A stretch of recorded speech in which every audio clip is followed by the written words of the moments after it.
Hallelujah dear sisters and brother, praise the Lord. हर दिन आप लोग इंतज़ार करते होंगे कि हर एक दिन आपको वचन पहुँचे, और जो इंतज़ार करता है उसे प्रभु का आशीष मिलता है। और जो इंतज़ार नहीं करता है, प्रभु कहते हैं कि सच्चे रास्ते में चलो।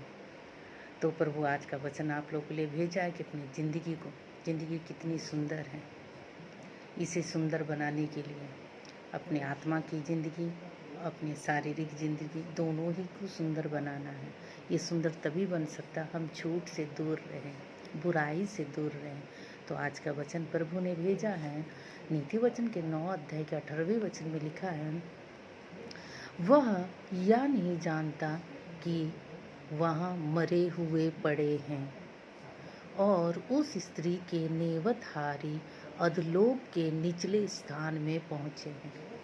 ये वचन आप समझ रहे हैं, बहुत ही ये मीनिंगफुल वचन है, लेकिन समझना बहुत ज़रूरी है। लिखा गया वचन में वह नहीं जानता, माने जो बुराई में आगे बढ़ते जाता है, बुराई को जीतता जाता है, वह नहीं जानता है कि उनका मंजिल कहाँ है। वहाँ लिखा है मरे हुए पड़े हैं, उसका मंजिल उस स्थान पे होता है जब मरे हुए पड़े हैं।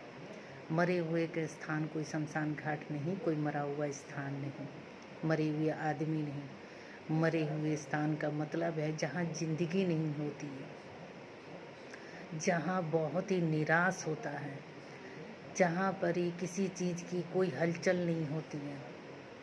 उस जगह का नाम है नरक। नरक ऐसा चीज़ है, और इस दुनिया में नरक कहाँ है आपको पता है? नरक वहाँ है जहाँ वेश्याएं रहती हैं, वो है जिंदगियों का नरक। जो अपनी ज़िंदगी से प्यार नहीं करता वो पहुँच जाते हैं नरक में।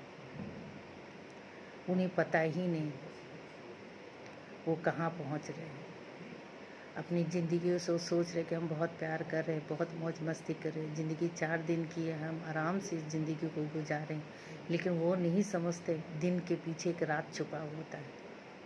उस रात को भी देखना ज़रूरी है, कितना अंधेरा होता है।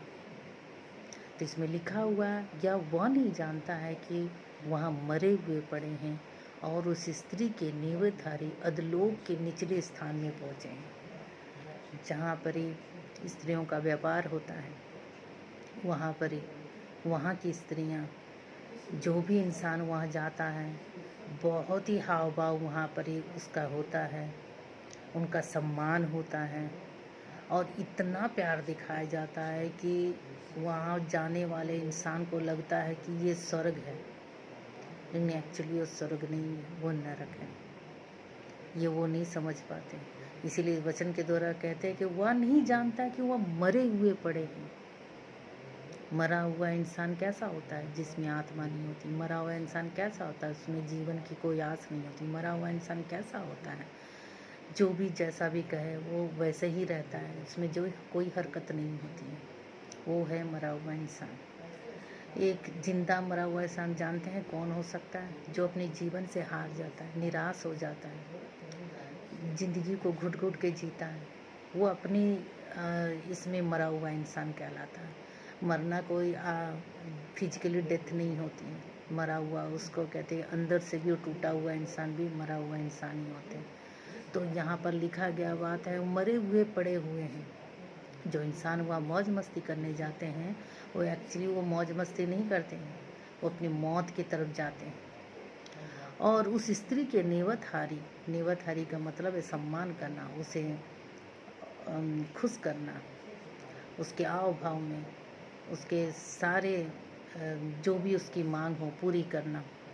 अधलोक के निचले स्थानों में पहुँचे। अधलोक का मीनिंग है नरक, जो एक्चुअली प्रभु हम मनुष्यों को जांचते हैं, और जो परीक्षा में पास होते हैं उसे स्वर्ग, और जो फेल होते हैं नरक देते, वो नरक होता है।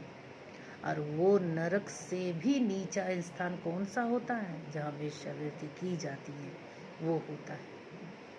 तो इसमें लिखा हुआ निचले स्थानों में पहुँचे हैं, वो उसके नीचे से भी नीचे गए। जिस तरह आदमी ज़मीन पर जो गिर जाता तो कोई भी उसे उठा कर खड़ा कर सकता है, लेकिन जो इंसान अपने ही नज़रों में गिर जाता है तो उसे कोई नहीं उठा सकता है।